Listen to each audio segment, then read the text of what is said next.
Okay, today we have the first of, well, I guess maybe many. Sorry for the camera being a little off kilter. Let me see if I can adjust that a little bit. There we go. Alright, that's a little better. Anyway, it's an American malt liquor. Never did this style ever before.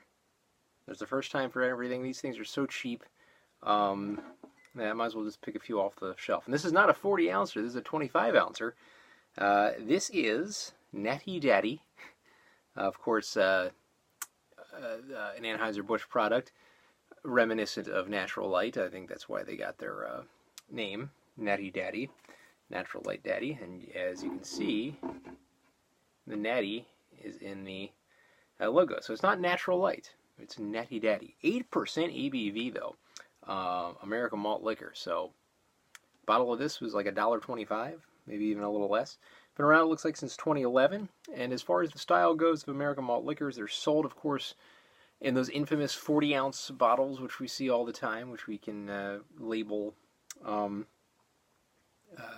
drink of the winos, I guess, besides the wine. Anyway, they use an excessive use of adjunct ingredients, including corn, rice, brewer's yeast, or refined brewer's sugar, I should say. Hops are rarely used in these, just very, very cheap ingredients, but it does have a high volume of alcohol content usually. Usually somewhere in the range of 6 to a 9. There are ones that have a lot more. There are ones that have a little less as well. I've seen a few in the 5 range. I believe like the either the Old English or Mickey's, two of the most popular 40s. I think they're one of them at least is in the mid 5s, something like that. But anyway, not as many ingredients, but they get the higher ABV, hence the lower price point as well. So we have Natty Daddy. Anything on here? It's 8% ABV, as I mentioned. This is a gigantic can. It's 25 ounces, as I also mentioned. And as we open her up, we pour into this pint glass. Let's see what we got from Natty Daddy. And we see kind of a darker adjunct pour with a nice frothy head, maybe about half a finger or so. As you can see, not really much going on. Looks like maybe like a darker version of a Coors Light or something like that. So let's get the aroma now of Natty Daddy. Let's see what we got. Okay, it's a very watery kind of aroma. Definitely getting corn, definitely getting that rice kind of smell. Cheap ingredients. Not a bad aroma. And this is 8% ABV, so this is pretty much on the higher scale. Let's get the taste now.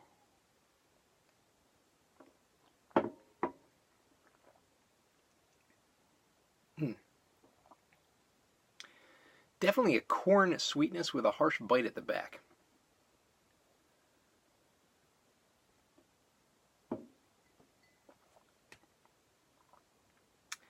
Not too bad of a taste. It's got a little bit of a harshness, as I mentioned earlier, but not too bad. Not to where it's completely off-putting. But you can kind of taste that the ingredients are just bare bones cheap.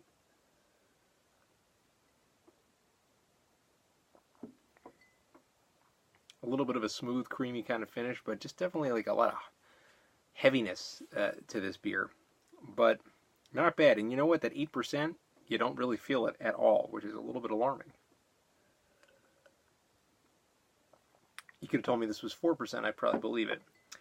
Bang for your buck, good, sure. I mean, 8% ABV, that's like two beers, a little more than 2 beers, 25 ounces, at like $1.